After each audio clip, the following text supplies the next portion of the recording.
Welcome to the Royal Road School of Carmelite Prayer. Saint Teresa of Avila tells us that the divine path of Carmelite, or silent prayer, is the royal road to heaven, and that those who travel it will be given a great treasure. A link to the Praying with Teresa of Avila website has been provided below to enable you to easily find the Catalogue of Offerings on this channel, along with notes, PowerPoint, and audio of today's presentation, Union of the Will. The website provides all the simple tools that you need to develop your own practice of Carmelite or silent prayer, along with complete course materials to start your own school of prayer in your parish or in your community.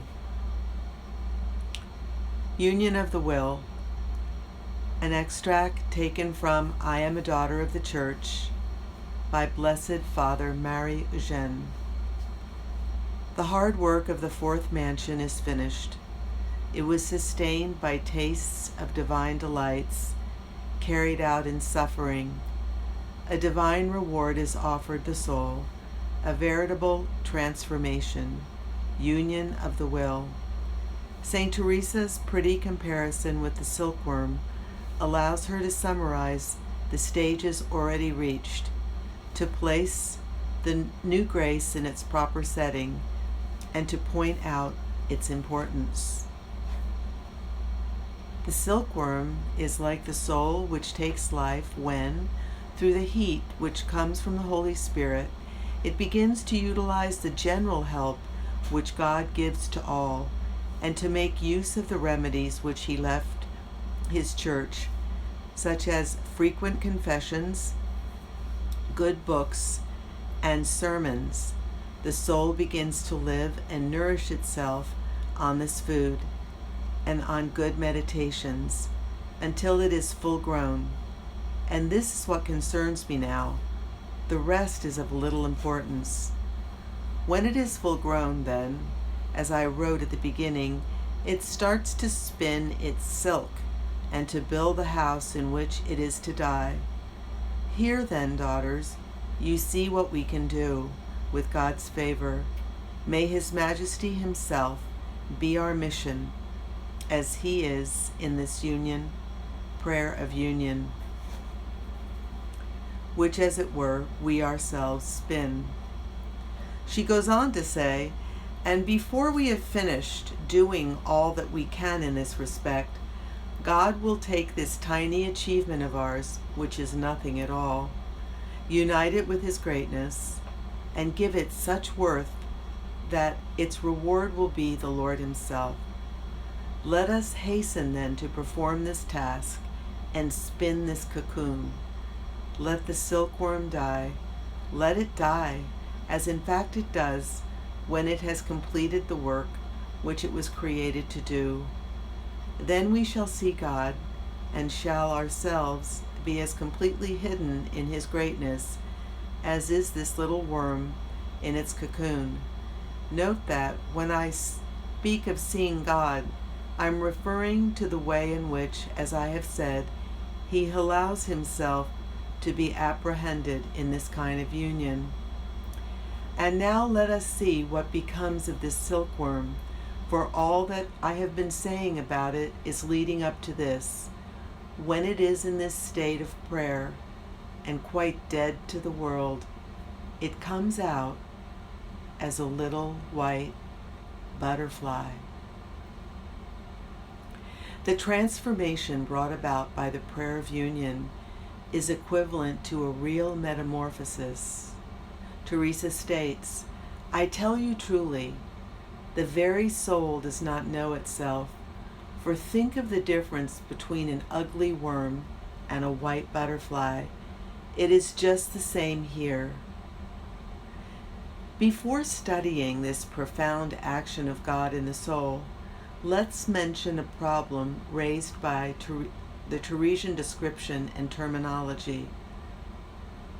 When describing the same stage of spiritual life, or the end of the purification of the senses, St. John of the Cross does not speak of union of the will, but only of contemplation.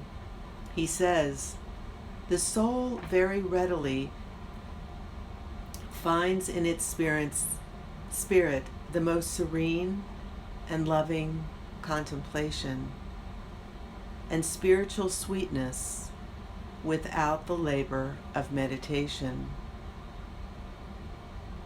Have the differences then between the two spiritual masters of Carmel grown to complete disagreement in the description of the fifth mansions? What is the essential mark of that loving contemplation, now habitual and easy, or the union of the will? St. John of the Cross is a spiritual director, so just as the doctor goes to the sick, not to the well, the director ministers to souls in trouble and difficulty. His focus, then, is the transition periods, which are the most painful and obscure. He is the doctor of the dark nights.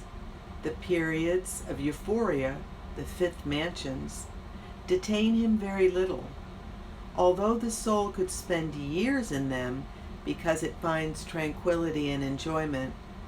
For him, St. John of the Cross, they are no more than an intermediary between two nights.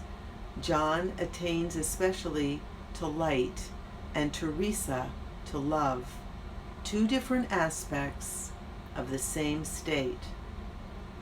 And so, the teachings of St. John of the Cross are used for the fourth and the sixth mansions. St. Teresa's doctrine is our only guide for the fifth mansions. The 4 chapters of the fifth mansions are devoted to describing the grace of mystical union in chapters 1 and 2, a state of union or union of the will, properly speaking, chapters 3 and 4. These 2 descriptions are usually disassociated, the first having to do with an extraordinary grace is left for the specialist. The second is studied because it is an established state, and especially because St. Teresa declares that one can attain it by one's own efforts. Union of the will constitutes the distinct note of the fifth mansions. Teresa studied it and underlined its importance. This is the union that is the object of her ardent desire. What is the role of the mystical grace in relation to union of the will? Well, mystical grace is a shortcut. It's a shortcut to union of the will. Hence, 2 ways lead to this happy state: the shortcut of mystical graces and the ordinary way of persevering effort. It is important to study both the shortcut and the ordinary way, to not neglect a body of doctrine of the highest importance. For St. Teresa, mystical graces are not only luminous signs that indicate the stage of the soul's progress, but also symbols that reveal the characteristic grace of each state. In this case, mystical grace indicates the region of the soul where the union takes place. It is easy to mistake a good, persevering will or a taste for the supernatural or intense desires for union of the will. Let's hear from Teresa. I like the way some souls, when they are at prayer, think that for God's sake they would be glad if they could be humbled and put to open shame, and then try to conceal quite a slight failure. Oh, and if they should be accused of anything that they have not done, God save us from having to listen to them. And again, when I see people very diligently trying to discover what kind of prayer they are experiencing, and so completely wrapped up in their prayers that they seem afraid to stir, lest they should lose the slightest degree of the tenderness and devotion which they have been feeling, I realize how little they understand of the road to the attainment of union. They think that the whole thing consists in this. But no, sisters, no. What the Lord desires is works. Another illusion, more subtle, would be for the soul to think that it has arrived at union of will if it does not grieve at the loss of one who is dear. Do not think that if, for example, my father or brother dies, I ought to be in such conformity with the will of God that I will not grieve at his loss, or that if I have trials or illnesses, I must enjoy bearing them. It is good if we can do this, and sometimes it's a matter of common sense. Being unable to help ourselves, we make a virtue of necessity. There are more profound signs to enable us to recognize genuine union of the will. An analysis of mystical grace of union will help us discover them. Mystical grace of union. Saint Teresa presents the mystical grace of union as a deepening of preceding favors. She thus compares it to the most elevated form of quiet, which is the sleep of the powers. In order to point out the differences, do not think it is a state like the last in which we dream. I say dream because the soul seems to be, as it were, drowsy, so that it neither seems asleep nor feels awake. Here we are all asleep and fast asleep to the things of the world and to ourselves. In fact, for the short time that the condition lasts, the soul is without consciousness and has no power to think, even though it may desire to do so. In fact, it has completely died to the world so that it may live more fully in God. This is a delectable death, a snatching of the soul from all the activities which it can perform while it is in the body. There is a real suspension of the activity of the powers, which takes the form of a swoon with loss of consciousness. Teresa continues, I don't know if it, the soul, has still life enough to be able to breathe. I have just been thinking about this, and I believe it has not, or at least, if it still breathes, it does so without realizing it. The loss of consciousness is very brief. As long as such a soul is in this state, it can neither see, nor hear, nor understand. The period is always short, and seems to the soul even shorter than it really is.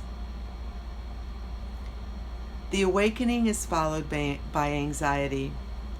The soul is doubtful as to what really happened until it has a good deal of experience. It wonders if the whole thing was imagined, if it was asleep, if the favor was a gift of God. It retains 1,000 suspicions, and it is well that it should. Complete obscurity characterizes the mystical grace of union of the fifth mansions. The mystical grace of the sixth mansions will be received in light. The soul has certitude, nevertheless, even in the obscurity, and this certitude is an essential aspect of the grace. Saint Teresa asserts that it is the surest sign of its authenticity.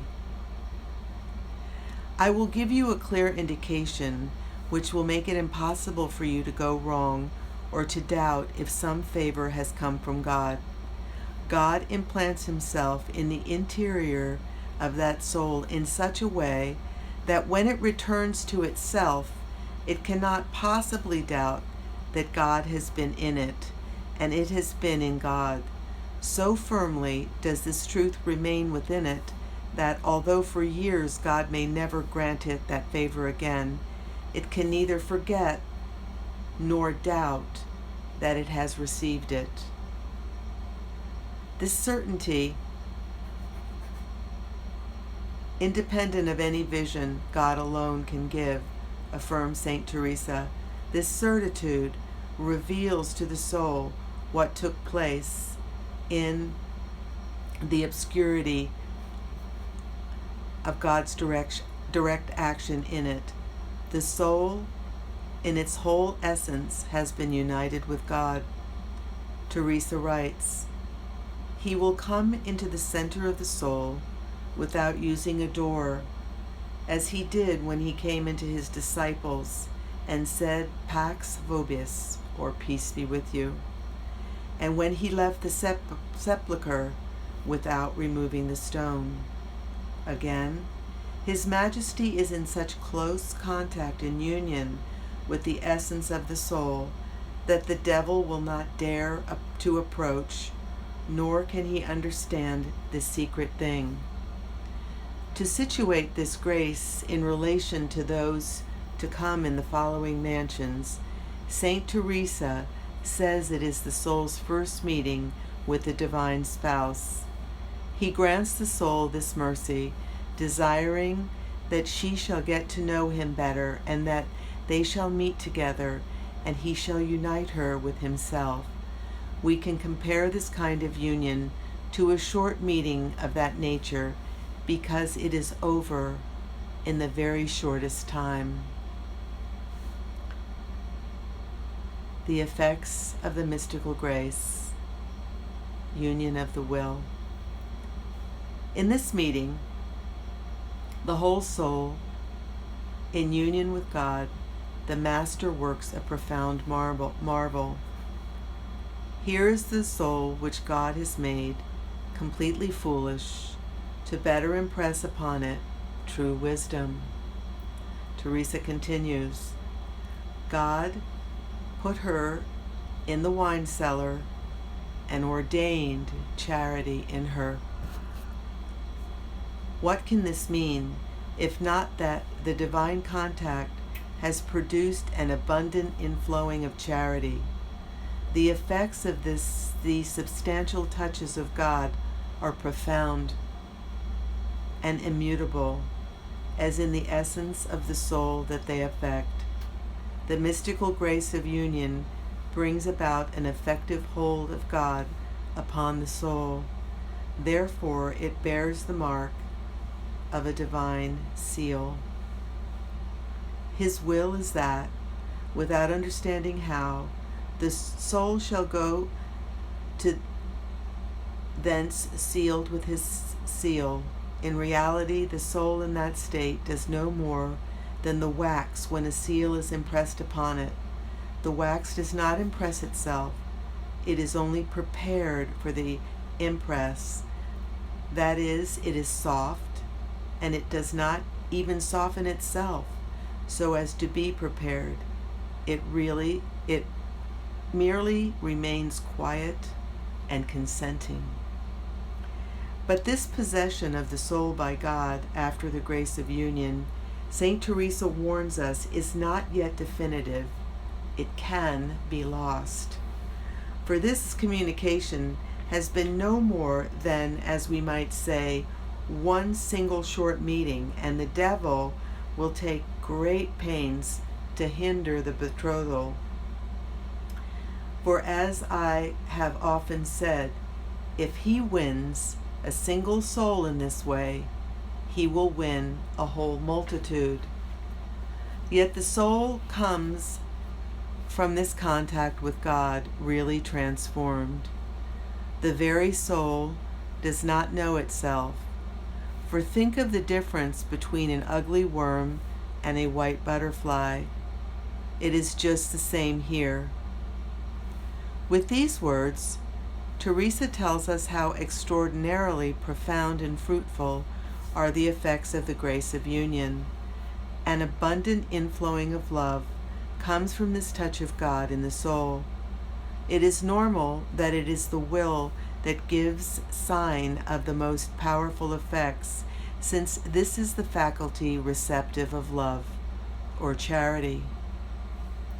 The soul has now delivered itself into his hands, and his great love has so completely subdued it that it neither knows nor desires anything save that God shall do with it what he will.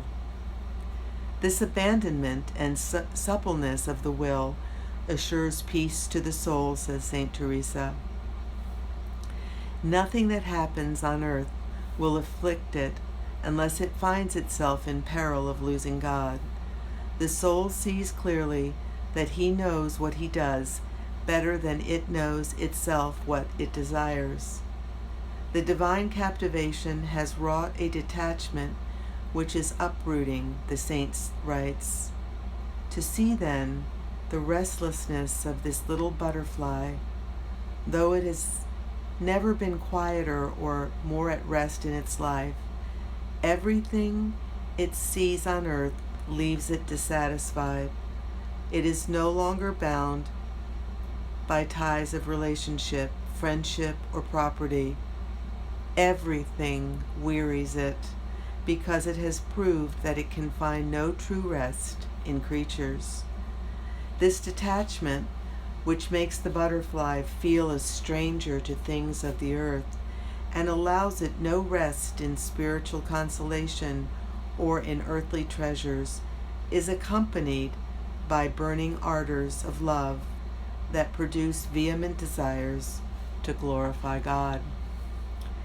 This love creates in souls a strange solicitude for the things of God, strange because so new, strong, and painful.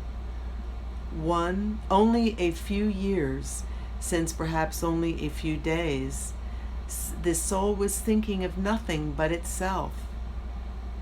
Who has plunged it into such grievous anxieties? Saint Teresa insists on the suffering that comes to the soul through the love that has been infused. I know that the torment that a certain person suffers at seeing the Lord offended is so intolerable that she would far sooner die than suffer it.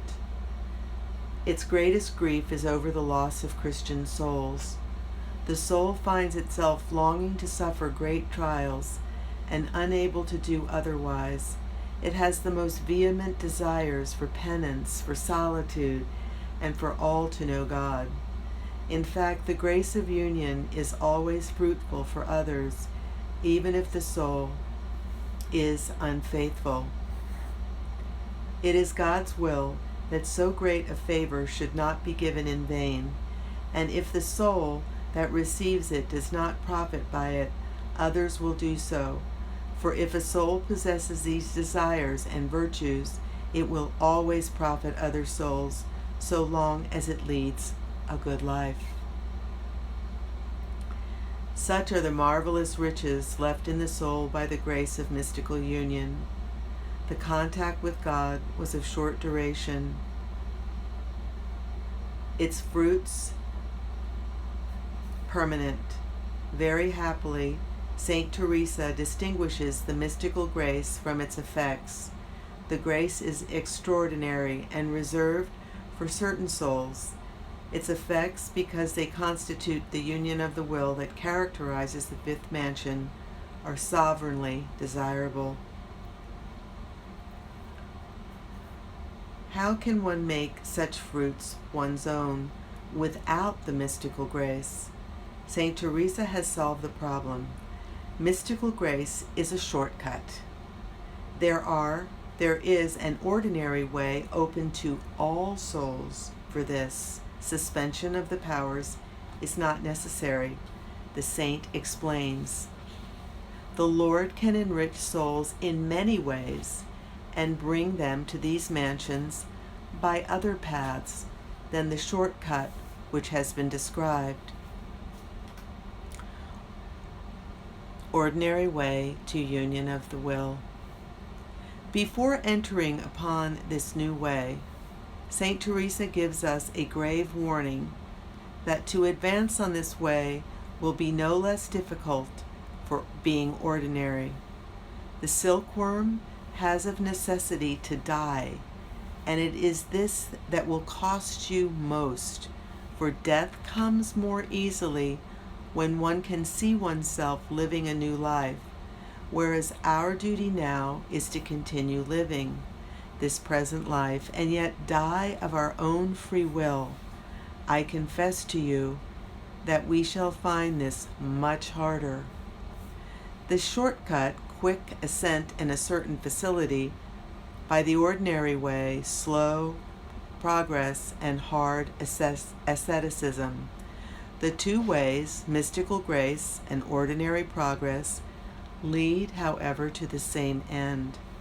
Let us recall the effects of mystical union. Two words sum them up: perfect love and absolute detachment. It would not be genuine union without that high degree of love affected by a profound divine rapture, or without the absolute detachment necessary for the reign of that love. Asceticism of detachment. In order to arrive at the detachment from relatives, friends, and worldly goods that ensures perfect liberty of spirit and makes one feel a stranger to the things of the earth, we shall need to do a very great deal before we can attain this higher state, and we must on no account be careless. This labor will consist in the practice of the virtues, of obedience particularly, which sets free the will and judgment, and in the gift of self, which must be complete. But observe, daughters, that if you are to gain this, he would have you keep back nothing. He will have it all for himself. There is no better test than this of whether or no our prayer attains union. The sharp sword of active asceticism cannot bring about such liberation. The soul follows its own limited views, unconsciously egotistic. It spares itself without knowing it, and provides itself with compensations. Only the sword of God has the right to cut clean certain bonds. Only it can pierce through into the depths that free. The lives of the saints and the experience of souls whose valor has attracted God's purifying glance and merited this honor permit us to see with what merciful power holy wisdom excels in tormenting those whom he calls to perfection and to perfect union. Practice of love. The soul's role is not limited to the asceticism of detachment. More important still is the development of love, or charity, which is God's way of loving. Union is the work of love. Love alone can give to the work of detachment its perfection and assure the soul's surrender and suppleness, which are the marks of genuine union of the will. What does the practice of love include? Saint Teresa put her nuns on guard against illusions created by intensity of feeling, especially against seeking God only in recollection and delights. How little do they understand the road to the attainment of union. What the Lord desires is works. If you see a sick woman to whom you can give some help, never be affected by fear that your devotion will suffer. But take pity on her. If she is in pain, you should feel pain too. If necessary, fast so that she can have your food, not so much for her sake as because you know it to be your Lord's will. That is true union with his will. There, clearly stated, is the importance of acts to attain union, which resides in the will. There must be acts and acts over again to truly develop charity. Only those acts develop virtue. One person accomplishes his duty honestly without fervor. His acts are good, but weak. His neighbor, on the other hand, who differs little from him, but his awakened fervor contributes to purifying his intention and gives his acts that little nothing which makes them perfect. His acts are good and intense. Little differentiates the two exteriorly, and yet the second attains over time the prayer of union, while the second has been lulled into routine that has arrested all progress. The intervention of God. Just as the active effort of the soul cannot attain detachment and suppleness that comes from mystical grace, neither can it attain the love necessary to bring about union of the will. Charity is divine, and only the Holy Spirit can put it in our hearts. The perfect love of union of the will, even in the ordinary way, is not uniquely the fruit of the soul's merits. It is given by a merciful intervention of divine wisdom. Union of the will cannot be attributed solely to the soul's efforts, nor can the ordinary way be considered uniquely aesthetic. For St. Teresa, the soul's work brings about the disposition necessary to complete union with the will of God.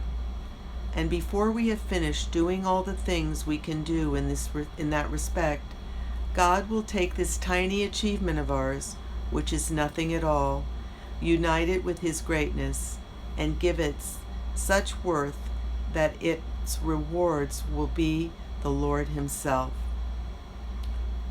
Union comes from God's captivation of the soul and leaves the principal part to His action. This direct intervention of God, who infuses His love, occurred before in the prayer of quiet and of contemplative dryness, which are wholly an infusion of love in the will. It seems that God progressively takes captive the soul by means of sweet or painful bonds until union of the will is effected. To distinguish the ordinary way from the shortcut that is mystical grace, we should not so much stress God's direct intervention, common and necessary for both, as the mode of that intervention. St. Teresa gives us the solution to the problem. The Lord can enrich souls in many ways and bring them to these mansions by many other paths than the shortcut.